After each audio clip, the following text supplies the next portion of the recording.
Hello and welcome to my channel, or welcome back to my channel. My name is Jay and this is a web of classic tales. If you're enjoying the videos, please like, subscribe, share, and comment. If you want notifications every single time a new video is uploaded, please click on the little bell icon. Today we will continue reading Edgar Allan Poe's The Premature Burial. It were an easy matter to multiply such histories as these, but I forbear, for indeed we have no need of such to establish the fact that premature interments occur. When we reflect how very rarely, from the nature of the case, we have it in our power to detect them, we must admit that they may frequently occur without our cognizance. Scarcely, in truth, is a graveyard ever encroached upon, for any purpose, to any great extent, that skeletons are not found in postures which suggest the most fearful of suspicions. Fearful indeed the suspicion, but more fearful the doom. It may be asserted, without hesitation, that no event is so terribly adapted to inspire the supremeness of bodily and of mental distress as is burial before death. The unendurable oppression of the lungs, the stifling fumes of the damp earth, the clinging to the death garments, the rigid embrace of the narrow house, the blackness of the absolute night, the silence like a sea that overwhelms, the unseen but palpable presence of the conqueror worm. These things, with the thoughts of the air and grass above,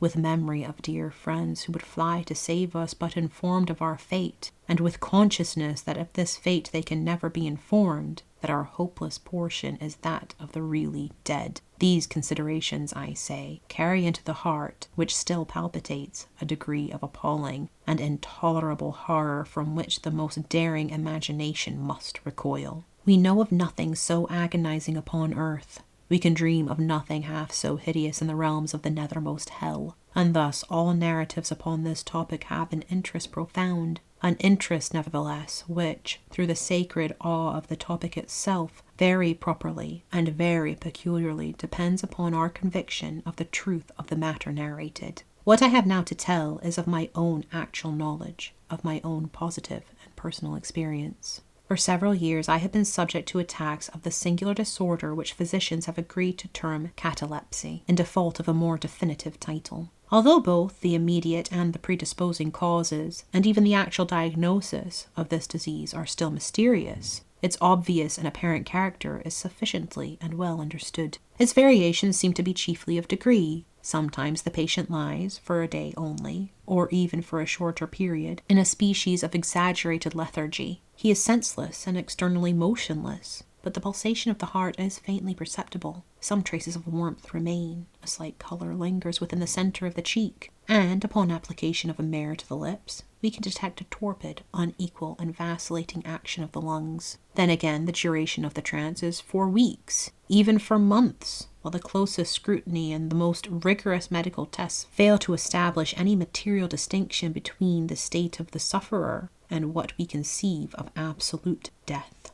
Very usually he is saved from premature interment solely by the knowledge of his friends that he has been previously subject to catalepsy, by the consequent suspicion excited, and, above all, by the non-appearance of decay. The advances of the malady are, luckily, gradual. The first manifestations, although marked, are unequivocal. The fits grow successively more and more distinctive, and endure each for a longer term than the preceding. In this lies the principal security for inhumation. The unfortunate whose first attack should be of the extreme character which is occasionally seen would almost inevitably be consigned alive to the tomb. My own case differed in no important particular from those mentioned in medical books. Sometimes, without any apparent cause, I sank, little by little, into a condition of hemi-syncope, or half-swoon. And in this condition, without pain, without ability to stir, or, strictly speaking, to think, but with a dull, lethargic consciousness of life, and of the presence of those who surrounded my bed, I remained until the crisis of the disease restored me, suddenly, to perfect sensibility, to perfect sensation. At other times I was quickly and impetuously smitten. I grew sick and numb and chilly and dizzy, and so fell prostrated once. Then for weeks all was void and black and silent, and nothing became the universe. Total annihilation could be no more. From these latter attacks I awoke, however, with a gradation slow in proportion to the suddenness of the seizure, just as the day dawns to the friendless and houseless beggar who roams the streets throughout the long, desolate winter night. Just so tardily, just so wearily, just so cheerily came back the light of the soul to me.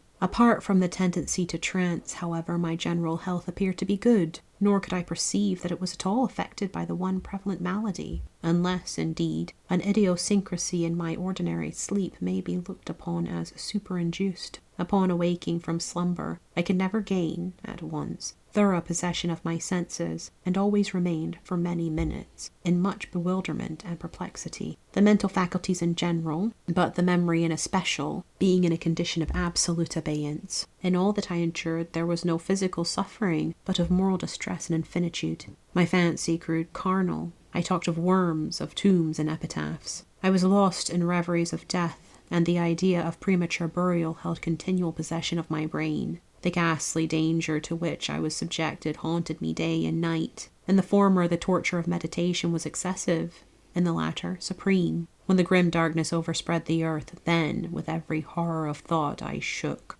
as the quivering plumes upon the hearse. When nature could endure wakefulness no longer, it was with a struggle that I consented to sleep, for I shuddered to reflect that, upon waking, I might find myself the tenant of a grave. And when finally I sank into slumber, it was only to rush at once into a world of phantasms, above which, with vast sable, overshadowing wing, hovered predominant the one sepulchral idea. From the innumerable images of gloom which thus oppressed me in dreams, I select, for record, but a solitary vision. Methought I was immersed in a cataleptic trance of more than usual duration and profundity. Suddenly there came an icy hand upon my forehead, and an impatient, gibbering voice whispered the word, "Arise," within my ear. I sat erect. The darkness was total. I could not see the figure of him who had aroused me. I could call to mind neither the period at which I had fallen into the trance, nor the locality in which I then lay. While I remained motionless, and busied in endeavours to collect my thought, the cold hand grasped me fiercely by the wrist, shaking it petulantly, while the gibbering voice said again, "Arise! Did I not bid thee arise?" "And who," I demanded, "art thou?" "I have no name in the regions which I inhabit," replied the voice mournfully. "I was mortal, but am fiend. I was merciless, but am pitiful. Thou dost feel that I shudder, my teeth chatter as I speak, yet it is not with the chilliness of the night without end. But this hideousness is insufferable. How canst thou tranquilly sleep? I cannot rest for the cry of these great agonies, these sights of more than I can bear. Get thee up. Come with me into the outer night, and let me unfold to thee the graves. Is not this a spectacle of woe? Behold!" I looked, and the unseen figure, which still grasped me by the wrist, had caused to be thrown open the graves of all mankind, and from each issued the faint phosphoric radiance of decay, so that I could see into the innermost recesses, and there view the shrouded bodies in their sad and solemn numbers with the worm. But alas! The real sleepers were fewer by many millions than those who slumbered not at all, and there was a feeble struggling, and there was a general sad unrest, and from out the depths of the countless pits there came a melancholy rustling from the garments of the buried, and of those who seemed tranquilly to repose. I saw that a vast number had changed, in a greater or less degree, the rigid and uneasy position in which they had originally been entombed, and the voice again said to me as I gazed, "Is it not? Oh, is it not a pitiful sight?" But before I could find words to reply, the figure had ceased to grasp my wrist. The phosphoric lights expired, and the graves were closed with a sudden violence, while from out them arose a tumult of despairing cries, saying again, "Is it not, oh, is it not a pitiful sight?" Fantasies such as these, presenting themselves at night, extended their terrific influence far into my waking hours.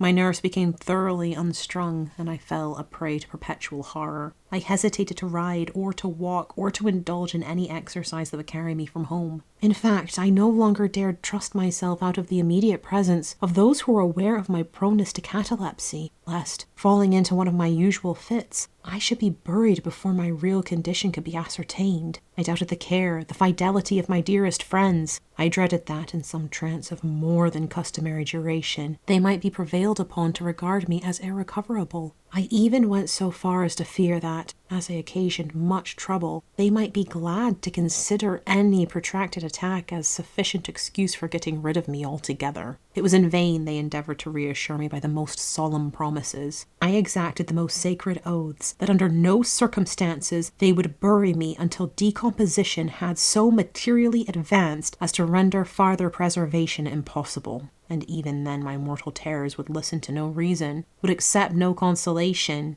I entered into a series of elaborate precautions. Among other things, I had the family vault so remodeled as to admit of being readily opened from within. The slightest pressure upon a long lever that extended far into the tomb would cause the iron portal to fly back. There were arrangements also for the free admission of air and light, and convenient receptacles for food and water within immediate reach of the coffin intended for my reception. This coffin was warmly and softly padded, and was provided with a lid fashioned upon the principle of the vault door, with the addition of springs so contrived that the feeblest movement of the body would be sufficient to set it at liberty. Besides all this, there was suspended from the roof of the tomb a large bell, the rope of which, it was designed, should extend through a hole in the coffin, and so be fastened to one of the hands of the corpse. But alas, what avails the vigilance against the destiny of man? Not even these well-contrived securities suffice to save from the uttermost agonies of living inhumation a wretch to these agonies foredoomed. Thank you for listening. This has been Edgar Allan Poe's The Premature Burial, Part 3. I've been Jay. This has been a Web of Classic Tales. Please like, subscribe, share, and comment. Click the bell icon for notifications. I hope you're having a fantastic day. Have a nice life, and I'll see you next time.